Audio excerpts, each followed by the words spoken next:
This episode of True Consequences is brought to you by Wagner Spray Tech. Ask anyone who knows me and they will tell you that I am not handy at all. I will hire out anything that requires these skills because I know I will just mess it up. So I just had a wall installed in my backyard and it needed to be painted. I was dreading standing outside all day in the New Mexico summer heat. It sounded like a nightmare to me. Then I discovered the Flexio 3000 paint sprayer from Wagner. This thing is awesome. No more fumbling with messy rollers and brushes, and it does it all. It's designed for painting or staining walls, furniture, cabinets, and more. The best part is, it's 10 times faster than a brush. It can spray paints and stains right from the can. It gives you more control and less mess, and it's great for indoor and outdoor projects. My favorite part about all of this is that it only takes 5 minutes to clean it up. Honestly, you have to try this thing. It's made a believer out of me, and I actually had fun painting. Go to wagnerspraytech.com, get yourself a Flexio paint sprayer. I'm telling you, it's going to change your life. Use the link in the show notes to get your sprayer today.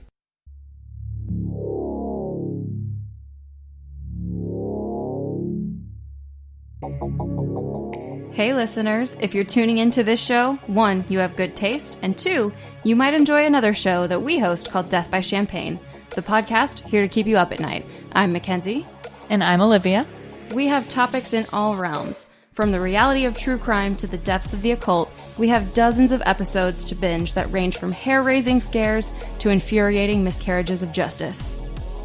We've covered everything from the origins of Satan to the crimes of an unidentified serial killer in our hometown of St. Louis. Other episodes include tales of unsolved mysteries, murder investigations, disappearances, cold cases, hauntings, folklore, and people in history that are stranger than fiction.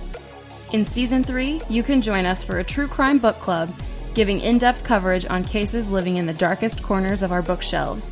Our first multi-part series is on the crimes of Gary Ridgway, focusing on his family, victims, and survivors. So grab your cat keychain, surround yourself in a salt circle, lock your doors, and unlock that phone.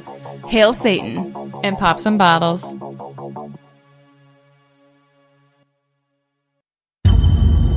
The Oracle Network. Look deeper.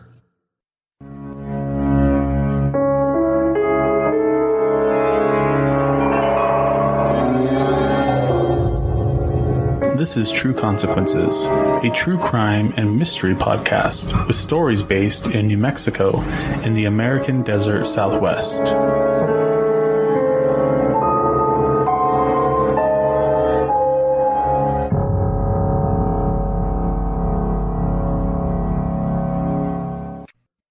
I am so excited to have you here, Tierna. I think that when I found out about your podcast, I got really excited. I've wanted to see more New Mexico podcasts, and I know there's quite a few now. Yeah. But it just makes me really happy and really kind of full of this state pride to see that we're starting to have different shows that are focused on the state, and your show got me really excited because being a true crime podcaster already, and I did cover the West Mesa Bone Collector, probably not as good as you're going to do it or not as well as you're going to do it, but I was so excited. Say differently.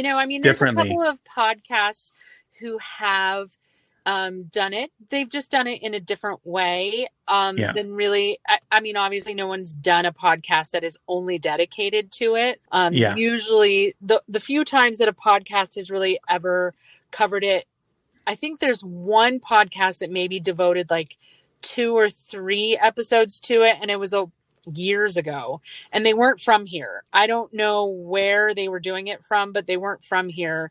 Does like an episode on it, and for like the true crime podcast and stuff. And I just, with a lot of the intimate knowledge that I have of the case and just working in media here for as long as I have, I knew that I could do a lot more with it and in a different way, and I love podcasts. I've been loving them for so long. And I just thought this is the perfect thing that if I'm going to start doing podcasts, this is the perfect case to start with. And I know that I can do at least 9 or 10 episodes. And who knows, as I'm going through it, I might even be able to do more. But I know that I can do at least 9 or 10 episodes in order to tell the story in the way that I want it to be told, at least for my work on it, Sure. Well, I really respect the work that you've done so far. Thank you. I'm not caught up. I haven't listened to the most current episode yet. I'm ready to. I don't think I've made myself any friends, but that's okay. Well, I'm probably making some enemies too with my show. So it's okay. I have to tell you that I just listened to the episode that you did with your mom about your brother. And I was like, wow, that I have to really commend you, because I think that took a lot of bravery to put yourself out that way. And, just to tell the story the way that you did with your mom. And I want to give you a lot of props for that. And I can't imagine what you went through and are still going through, and your mom, especially, being a mother. But I'm glad that you put it out there and you did it in such a personal way, but it could not have been easy. And I just kept thinking that the whole time. I was like, oh my God, I think that was really brave of you to put yourself out there like that. Thank you. That means a lot. Yeah, it was a challenge. I think the buildup to it was more challenging than actually doing it.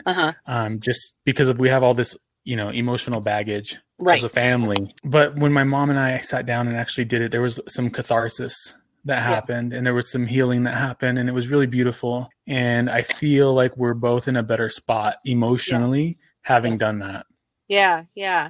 I was going to ask you, so I don't know how you want this to go. I've never done a GetVokl before. I think it's really cool, and I want to do more of them. I was going to ask you if you don't mind, and if you, sure, let me know whatever you want to talk about. But, so I found yours. I think I was looking at, when I was searching true crime New Mexico, like tags, is how I stumbled upon yours. And I think it's a great name. It's very appropriate for anyone who's from here would be like, I get it. What made you, besides the fact that true crime is, so popular, and we have some of the most bizarre shit that happens here. So super bizarre. I think that it's really good, just in working in news and stuff, and you tell people and they're like, what? It's like, yeah, I know, man. I don't know. I don't know if it's the desert. I don't know if it's just New Mexico. I don't know. I have no idea. But it definitely warrants being able to do so many episodes on the weird shit that happens here. Is that why you decided to do it, or why did you decide to do it? So there's a couple of reasons. The first thing is I'm totally obsessed with the weird shit. Like, I've always been that way since I was little. Yeah, I remember being in the library and like reading about UFOs and ghosts and murder and mafias and like all this crazy stuff, and just being totally obsessed, and I couldn't get enough of it. So that's always been there for me. And I think that morbid curiosity kind of carried over into adulthood. But the primary kind of drive for this whole thing is to highlight some of the issues that we have here in New Mexico. And that starts with, with me at home and being a family member of a victim who never received any kind of justice or even a day in court. It's a problem here. And it's been a problem here for a long time. Yeah. And especially as it pertains to children. So that motivation really pushed me to start the show, along with my obsession of all the weird shit. But primarily it comes from a place of really wanting to give a voice to victims' families who don't have a voice. Yeah, definitely. Yeah, no, I think that's really awesome. And what is your background? As in education and work? How did you get into podcasting in general? So I'm not a journalist. I'm not like you. I'm not a journalist. Yeah. No, a lot of podcasters aren't. So I'm always curious, like how, people get into it. So I've always liked podcasts. Even before they got really popular, I was into them, and I just feel like it's a really good medium. Plus I'm super self-conscious about being on video. So this is really awkward for me. So I figured if I could just do my voice, then that would be cool. Yeah. I know you got a good podcast. Oh, thank you. So I think that's one of the things that I really love about the podcasting medium. even more so just having worked in commercial news is I love the independence of it. You know, as with anything, if anyone can do it, you have some really good stuff along with some not so great stuff. But I feel like it's such a great medium for people who are just starting out or have a really good idea or whatever, and they don't have to worry so much about like, well, am I going to be able to say this? Or what if the people I work for don't want me to say it this way or whatever? You know, like when you work in commercial news, it's extremely restrictive. And, you know, when all this stuff happened in 2009, like if my news director didn't want to do a story, we didn't do it. That's it. Yeah. And honestly, until they started finding the bones, nobody wanted to do this story. Nobody did. And I talk about that a lot when Maggie Shepard, who was the newspaper journalist who covered in 2007 all of the women that we know of, totally that we know of, who were being looked for by a few detectives.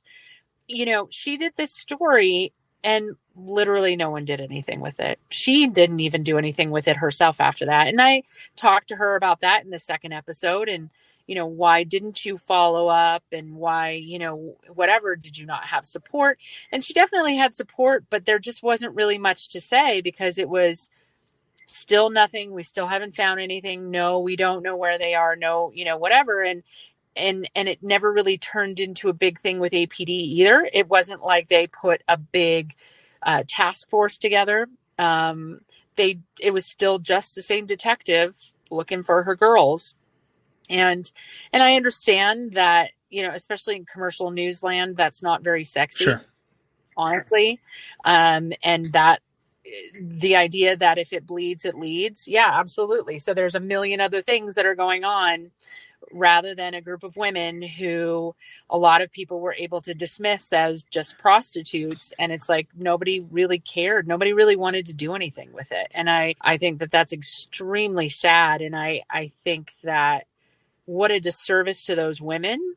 And I'm not saying that maybe anything more could have happened or we could have caught the guy or anything like that. I just think that, you know, I just feel like they deserved a lot more than one story, one time in a period of 7 years that they all went missing. Yeah. And I would not be surprised if there's quite a few more women than just the original 17 that could be anywhere out on the Mesa, honestly. Well, yeah. And for the people that are not from here, you know, it may be hard for them to understand how expansive this area is and how desolate. Yeah. And even though they're building houses and developments and everything around there, there's still so much open space to think that maybe there could be additional burial grounds is scary, to say the least, I think. Well, and the big thing too, and, you know, even the lieutenant who I was talking to, you know, he even absolutely admitted that they could already have been, you know, built on top of already. Yeah. You know, either before 2009 or since. I mean, the thing is you can't, it's a double-edged sword because it's like you have this gigantic hundreds of miles and you just because I'm sure not even just with these girls, with anything Native American or any, you know, bones, you're not going to dig up hundreds of miles just in case someone buried somebody out there. Like, what, you know what I mean? What do you do? And so the chances are that some of these girls are, you know, do have a house built on top of them it's macabre, I know, but it's reality. It's possible. And the only reason that these bones were found in the first place is because of all that construction, digging them up and tamping it down and digging it up. And then because construction stopped because of the economy crashing, someone was able to find it. But if they hadn't have done that, now, granted, whoever buried them didn't bury them very deep, but it doesn't really matter. You know, I mean, if they're 3 feet deep if they hadn't been digging things up with these backhoes, getting it ready to build a house, they very easily could not have been found for a very long time or ever. Yeah. And who knows, if there were remains that were damaged during the process of building some of those houses out there, and how many of those, if there were any remains that were just buried and hidden because of that, as they're getting run over by a backhoe or something like that. Have you ever been out there to that specific site? Yeah, it's very surreal. Yeah. I don't know. I mean, I know that they're building the little 1 acre park there as a memorial, and but there's still like 98 acres that are just open there. I heard somebody, I want to say, so I talked to City Councilor Clarissa Pena.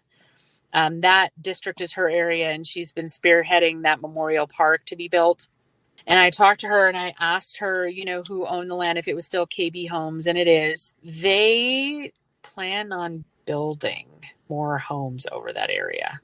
Really? Yeah, because their contention, in conjunction with APD, is that they have done their due diligence in waiting for 11 years, and APD has not been able to find any other remains. And the city has built a memorial park, so they're honoring them.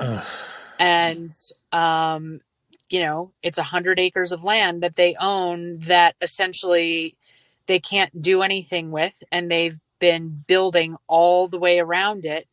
And so there's this 100-acre land that, is just sitting there that is becoming more and more valuable as expansion of the city moves west in that direction. And I haven't been able to talk to anyone from KB. I mean, they're pretty corporate and they don't have a headquarters here or anything like that. Yeah. And I don't see them just readily coming out and admitting, we're going to go ahead and start construction. But I talked to the city councilor, and she said, once they built the memorial park, and they've been working with APD to make sure that they can't find any other bones. And, it's been 11 years. And if KB wants to build on top of it, it's technically their land. And I was like, what?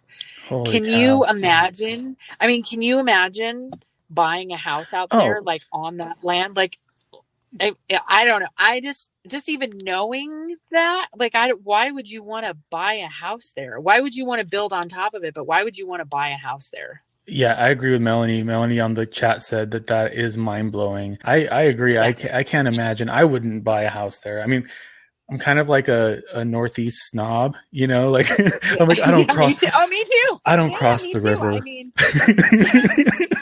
no, I know. I mean, when I drove out there, I was like, oh my God, this is so far out here. This is so far out here. And it looks a lot different because I think the last time I went out there was about 6 months ago. And it looks a lot different than it did in 2009 because, again, it is extremely built up.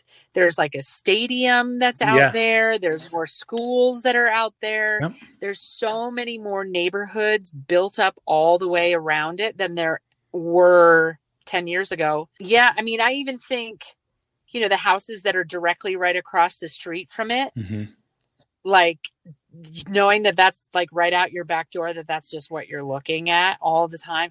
Like, oh my God. It's just like bad juju everywhere. Right? Yeah. I totally think it's just like, I would never have a part in that. I don't understand why, I don't know. I don't really get it. It seems like it's something that they shouldn't be able to do, but I mean, they own the land and it's not considered to be an active crime scene anymore. Right. Because they've found the bones. So that they say they found all the bones that they say they can find in that area. And since it's not an active crime scene anymore, KB can build over it if they want to. Do you know if APDs use like ground penetrating radar or anything like that in that area? So they say that they have, and they say that they continually do. Like they'll do flyovers, and if they see like ground that looks disturbed in an unnatural way, then they will. They did it last December. So December of 2018 was the last time that they let me know that they did that. And they said it turned out to be nothing. But at the same time, they don't own that equipment themselves. It's like $1 million piece of equipment. So they have to borrow it or lease it each time. So they have to make sure that it's worth it each time they do it. Because it's not like they just have it at their disposal. Right. And they can't justify buying that right now. So they can't just go around checking every little part that looks like it's like a weirdly disturbed piece of earth there. So it's tough. I mean, they're in a tough spot, because they know that there's more women out there. They absolutely know. But they don't know where to look. Probably they're out there on the Mesa where, I mean, it's such a vast landscape. It's so big. And you don't have any real suspects. At the end of the day, they don't have any real suspects. No one is coming forward trying to talk. No witnesses come forward. They don't have anything. So if you don't have anyone who is pointing you in the direction of any specific place to look, you're left with just hundreds of miles. I mean, chances are they're probably not 100 miles away since they were so close to the city before. But if they're not built on top of, they're probably not that far away, maybe within like a 20-mile radius, seeing as how close they were before, how close together they were before, but also how close to the city they were. And it's different. It depends on who you talk to, because so the newest episode that I just did that I put out this Sunday, I talked to an ex-APD sergeant. He's now a lawyer. And he was working during that time. He didn't work on the case, but he worked. He was on APD at the time, and he had a lot of friends who worked on the case. He says he does not actually feel that it's one person. He thinks that it's multiple people. Multiple people. Yeah. So more than two. That's what he believes. Wow. And he was a sergeant with APD for 8 years. Holy cow. Well, I don't know if like a group of friends, Lizard, maybe more so, less of a group of friends, but possibly more a group of people who may have other connections that we don't know about. Oh. Yeah. Whoa. Yeah. You're blowing my mind a little bit. He said it, and I put it out there, and I know, right? And so, no, and he doesn't mean like a cult or anything like that. He talks about this, and I'm going to do a more expansive interview that I put out on Patreon with him, or Patreon. I've heard different people say it different ways. But he believes, for a number of reasons, that there is and has existed for a very long time. He kept calling it a third rail. Basically, people in power, whether it's politics or government or people with money or both, who have a lot of connections and may utilize the services of women. My face is melting. They believe are expendable. Oh my God. And there you go. Oh, I can't. Oh my God. Yeah. Yeah. And he said it all on the record. I was like, are you sure he's like, what do I have to be afraid of? I don't have anything to be afraid of. He's like, let him come get me. And I was like, oh, I'm all right, man. You guys, okay. I mean, I know this. Everybody know, honestly, let's be real. Like, would it ever surprise you that, like some judge high up or some politician high up who was into escorts or who was into drugs or whatever, use the services of any one of these women, or, had connections with the women, who the women worked for or anything like that? And maybe some of these girls were used as mules or whatever. And then you're expendable, right? Because they know that no one is going to go looking for you. They're just not. They're not going to go looking for you. Wow. And some of the families did, but, you don't have a lot of support, because the minute that they look up, the criminal background of some of these girls, they go, well, they're not under 18. They're living a transient lifestyle. Some of them, you don't exactly know when she went missing. Maybe she went missing 2 weeks ago was the last time anybody saw her. That doesn't mean that she's dead. That doesn't, or a number of things. And that's what makes it really hard to track down a lot of things with this case, is that there are 2 women that have an actual date attached to the time that they went missing. 2 of them. The last time that their family saw them, and they have an actual date. They don't know if that's when they were killed, but they have an actual date of the last time that anyone saw them. The rest of them, there is no date attached to it. So it's more like they went missing in the month of. Right. Or the last time they were seen was around this area sometime in this year. And when you have a population that you are utilizing or targeting, whoever's doing it, whether they're targeting them or they're utilizing their services, however possible, when you know that, it makes it a lot easier to get away with stuff like this. Who's going to come out? Like her friends? Really? Her friends are going to go to the cops and say, my friend, the last time I went, I saw her was this time. Well, they may not remember the last time they saw her. They may not think that there was anything weird going on until they didn't see her for a month or something like that. So when you don't have an actual day or time when someone goes missing and you don't really know who they were with at that time, it makes it very hard to track down any one person that could have done this. Oh my God. You just blew my mind. And that sorry never if it's a mind. Little dark. It's getting dark here, so I've got That's okay. One light on. That's okay. But when you put it like that, it makes a lot of sense. And I never thought of it that way, but I could totally see how that could happen, and I could see how that could happen here more so than maybe other places, just because of all the stuff I'm learning about what happens here. Yeah, right. I don't want to say his name. I don't want to slander anybody and get myself in a lot of trouble, because obviously I don't have insurance on my podcast if someone were to come after me and sue me. But I'd have to look it up. There was a judge in 2007, 2008 who frequented ladies who worked on the streets. And, I remember he kept getting into trouble.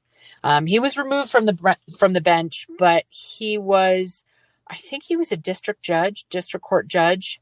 And he lived down in the country club area.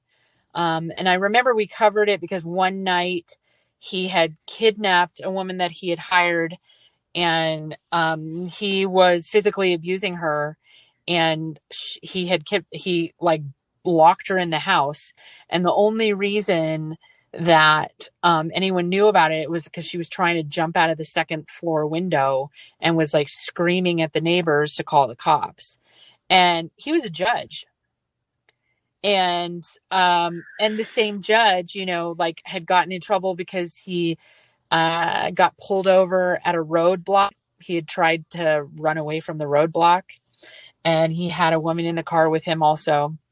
And they had blow everywhere all over the car and everything like that. This same judge. So, it is not just stuff that's in the movies. And it's not just unique to New Mexico, because, with money and power. Sure.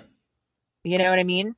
So if you were to tell me, I'm not saying that this guy had anything to do with it, but if you were to tell me that there was a lot of people who were into this same kind of stuff and, did whatever was necessary to make sure that nobody talked about it, if anyone knew about it, that would not surprise me at all.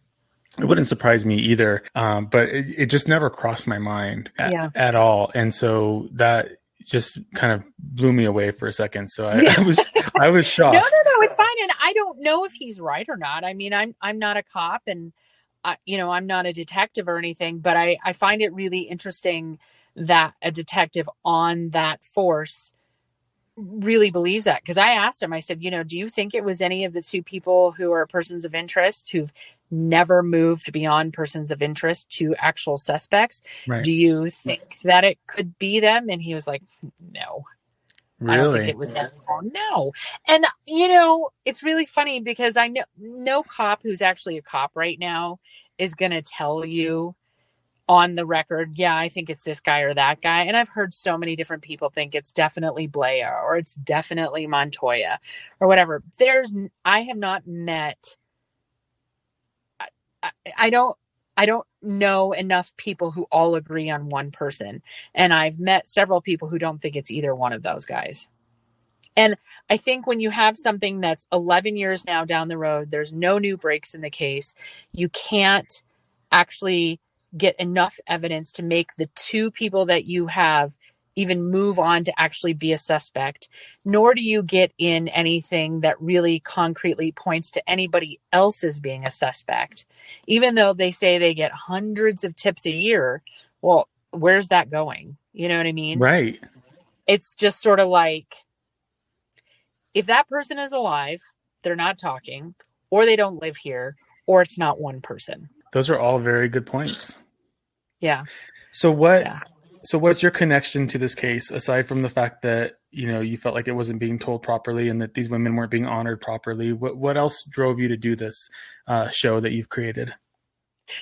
Well, I really love podcasts, and I wanted to be able to do a podcast on something that I was really passionate about, but that I felt like that I could really sink my teeth into journalistically, and was something that I knew enough about that I could really start working with people that I knew who had connections. I have a friend who's a private investigator that I work with a lot on things like this. And she used to be a journalist as well. And so she's been helping me a lot because she covered this case and she knows a lot of players. And so I wanted to be able to do it in a way that I could really, be proud of journalistically.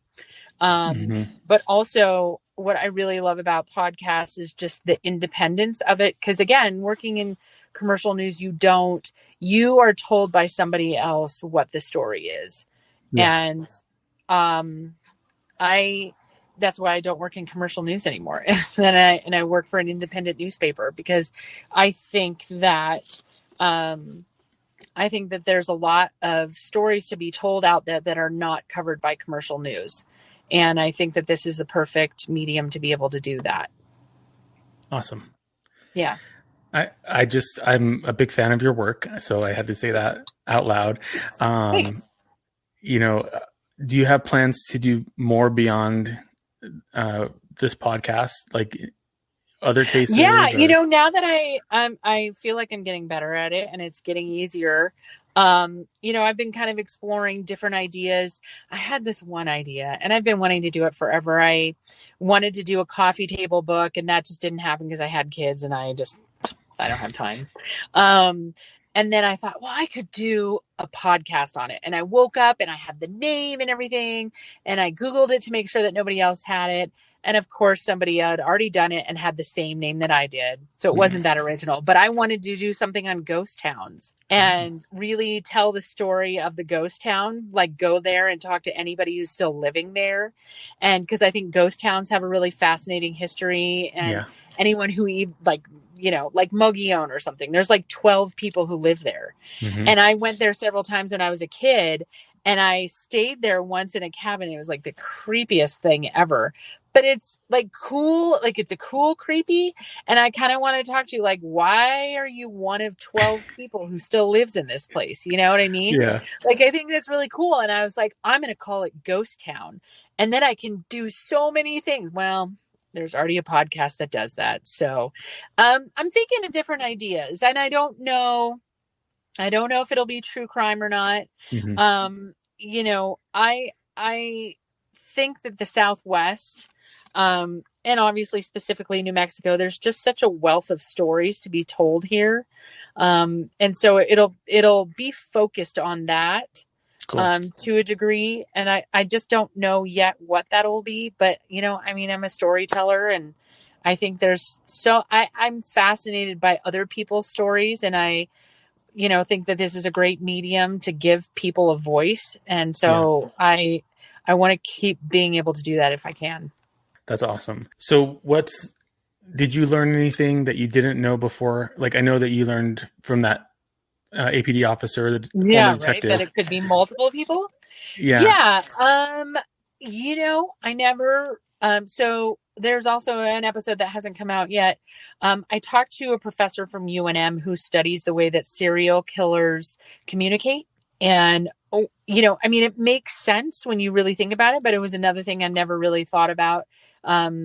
He was just talking about one of the reasons why this case is so weird and different than a lot of other serial killer murder cases. And he also didn't think that it was one person. So really? Yeah, but for a different reason.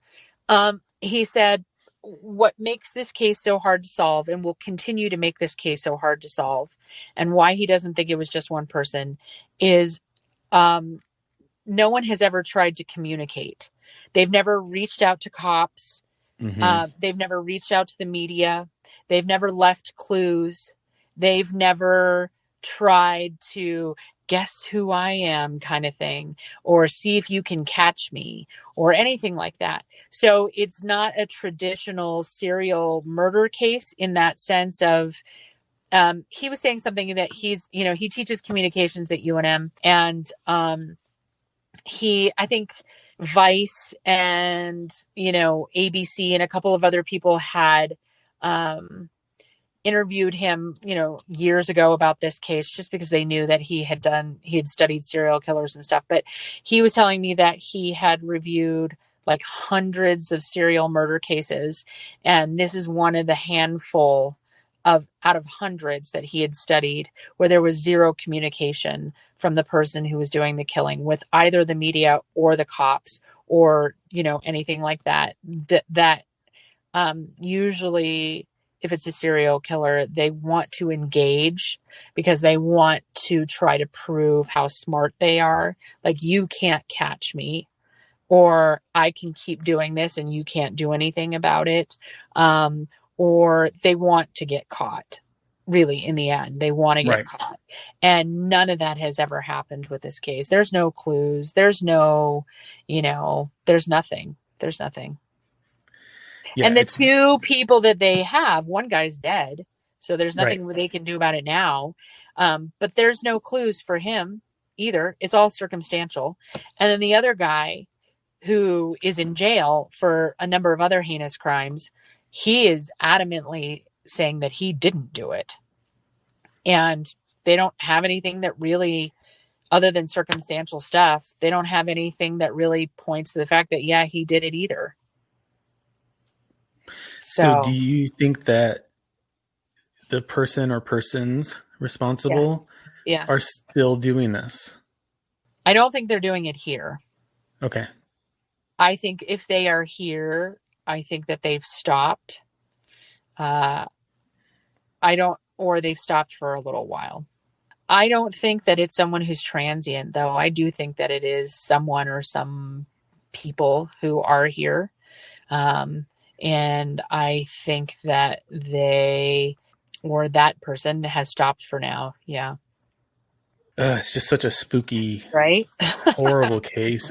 And I just feel so bad for the families of these women and for the women themselves,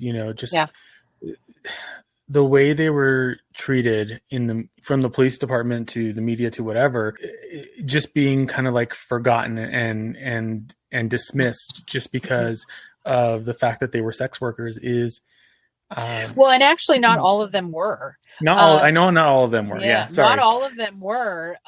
But there was a runaway teen. There was a runaway teen. She had a history of prostitution as well, but she was a runaway teen. But there was one girl, she was 15 and she had no history of anything. She happened to be with her cousin and that was it. Wrong place, wrong time. That's it. Yeah. But the majority of the women were largely just discounted, right? Because of their lifestyle. Yeah. And who's ever doing it knows that or thinks of that person as being expendable for that reason. Yeah. And you know, I mean, I hate to say it, but for a long time they were right in that. I'm not saying those people were expendable. That was the mentality. The mentality was these people were expendable. And so it went on for a very long time. That was the mentality much for a longer long than time. It ever should have. Yeah. Had these women been anybody different. Yeah. Like had it been a rich socialite, that was not missing, even just a rich socialite. If it had been anybody in my group of friends, and we're nobodies, but if it had been, can you imagine 11 women that you know personally, 11 women that you know go missing over a span of 6-7 years, and you don't really hear anything about it, and very few people in the police department really pay attention to you, and you don't hear anything about it in the media, and nobody you know is talking about it, and no one's saying, oh my God, did you hear? Or, oh my God, what happened to this woman? Oh, isn't this weird? There's 11 women going missing. There's got to be something going on here. In 6 years, 11 women that you know have gone missing. That would not happen. No, it just wouldn't. It would not happen. It wouldn't happen beyond 1 or 2 women. It would never happen with 11 women. Absolutely. You're right. Yeah. So Lizard, I'm not sure if I understand this question. So what place would be ideal for that lifestyle outside of the Mesa? What lifestyle? Are you talking about sex work? No, that's the oldest profession. Murdering? What I'm saying is she said that, you know, if they are still out there, they're probably, and this is probably a poor word choice because I am a teacher, so my profession is a practice, and it's never been como se dice, there's no like definite way of doing it, same as what these people, predators if you will, are doing to people. So if they're not practicing this lifestyle in the Mesa, you said they could possibly be out there doing it somewhere else. What do you think would be their ideal hunting grounds? Oh, I think that they're definitely going after women like this, just maybe somebody somewhere else. I don't think that they're, I don't think that they are targeting women in a different social class or in a different part of town with a different lifestyle. I don't think that they're targeting, or even in a different city.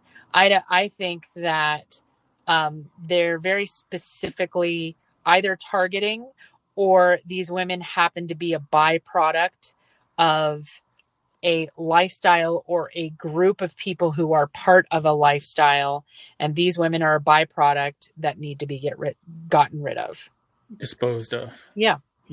Wow. I mean, I think that the idea that, you know, maybe their burial ground moved is something, you know, I do think that maybe, hopefully, I don't know, this is just me hoping that maybe if the number of women that went missing then started to go missing now, that hopefully they would pay more attention to that. I mean, you would hope. There's a lot of things that are in place right now that were not back then. One of the things is Safe Street is an organization that exists now, and it is right in the middle of where most of these women frequented or maybe went missing. It's like, is that the one that Cynthia V. Hill started? She's part of it. She's part of it. And she, from the Toy Box Murders. Yeah. So she's part of it, and is a very tiny nonprofit that basically has no budget. They have a very, very small office, and they're right at Wyoming and Central. So they're right in the middle of it, and they put out a bad guy list every week. They pass it around to the women. They put it on their website. They're trying to be more proactive, and they came out of this whole case. Their whole organization came out of this whole case because they felt like nobody was paying attention, and they weren't. Nobody was paying attention. And so they felt like somebody needed to do something to give these women a voice, but also to let them know that somebody's paying attention. And I think that the work that they're doing is amazing and it's really commendable. And I think, I would love to believe that the police department is being more vigilant, because I don't think that they could handle another PR. Yeah, I would love to say that it's more than a PR move, but I know better. I don't think that they could handle it. I don't care who the women are. I don't think they could handle another PR nightmare of like, hey, look how many more women went missing and you still didn't pay attention, and it already happened once before. I don't think that they could handle something like that. So I think that they are trying to be more vigilant. That's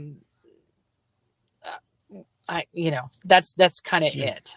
Yeah, I think they're trying to be more vigilant. I think that they're trying to work with groups like Safe Street.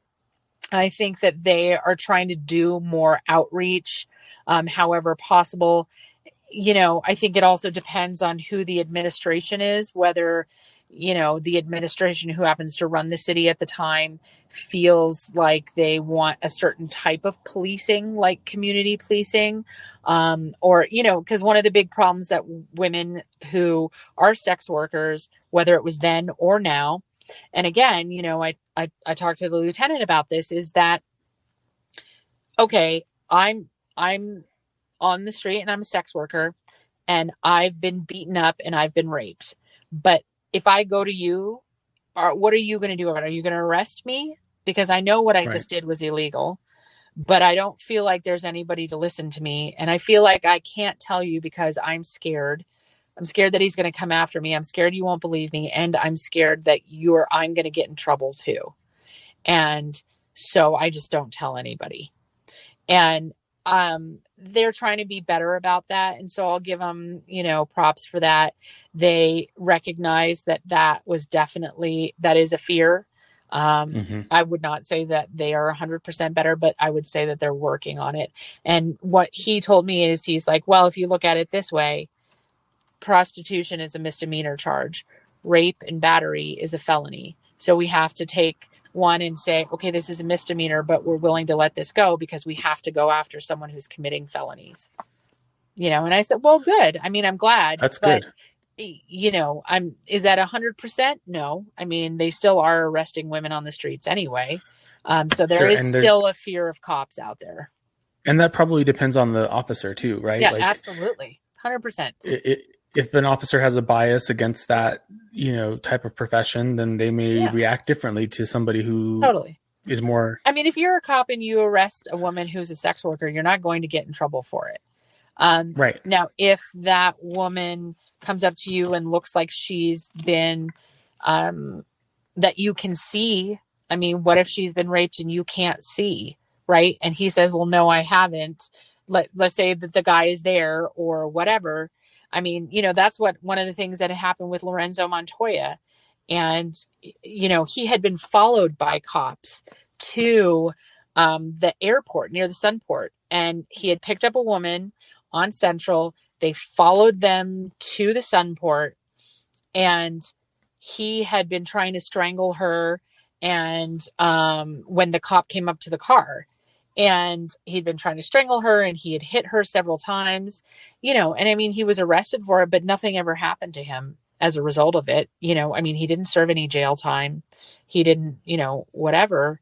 And the cop was there and saw it happening and followed them and sat in his car and watched and then didn't go up to the car for a while to catch them in the act because he was trying to catch both of them, so again, I understand that sex work is not legal here. I get that. But at the same time, if you create a culture of fear that women feel like they can't report when things happen to them, you're also going to add to that idea that nobody cares what happens to me, and that I am expendable. And you also give more validity to the predator in thinking that those women are more expendable and that nobody cares, and nobody will listen to you if you tell them anyway. It empowers and emboldens the horrible shitbags that do stuff like this to feel like they can continue to do it without any kind of repercussion. And it's disgusting to me. Yeah. Yeah. And you're right. Lizard, which is the lesser of two evils? I mean, in my mind, I personally think that sex work should be legal. I understand that a lot of people don't feel that way. I personally think that sex work should be legal, but also I think that, I think if it is going to be a misdemeanor, then you have to be willing to hear her out when she says there's a predator out there. For sure. And I think that goes for any victim of sexual assault or physical assault. Like, fucking believe victims. Believe victims and believe survivors. Yeah, absolutely. Please. Because you know what? A lot of these women, I don't want to say the only reason that they're on the street.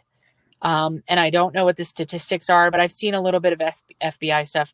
A lot of these women, in fact, the greater majority of these women have already been sexually abused at one point in their life anyway. Oh, yeah.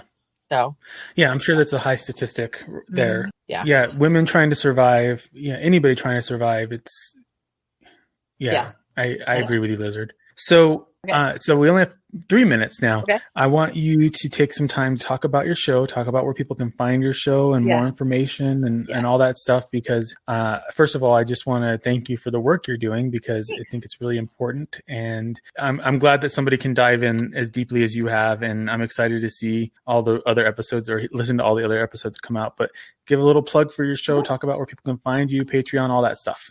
So I'm at patreon.com/the Mesa. Everything that I have is the Mesa. So Facebook, Twitter, everything is the Mesa. Super easy to remember.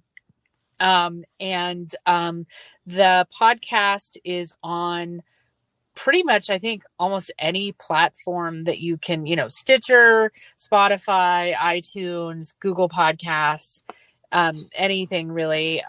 Or you can go to anchor.fm/the Mesa.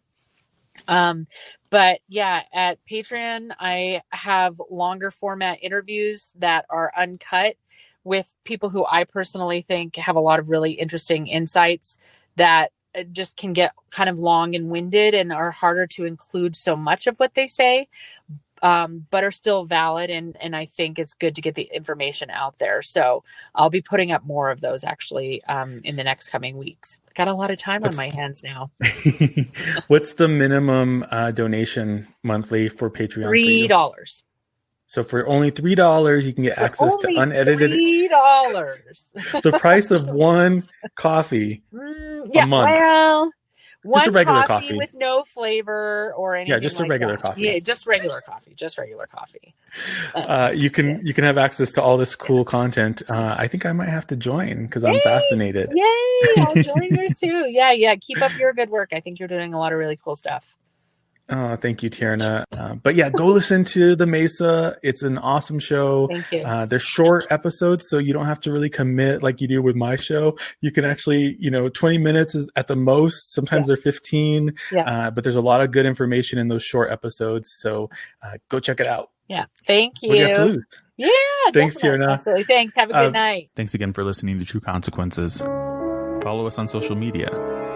On Instagram and Facebook at True Consequences Pod, and on Twitter at TrueConsPod. True Consequences is hosted, written, and produced by me, your host, Eric Carter-Landin. Thanks for listening, and stay safe, New Mexico.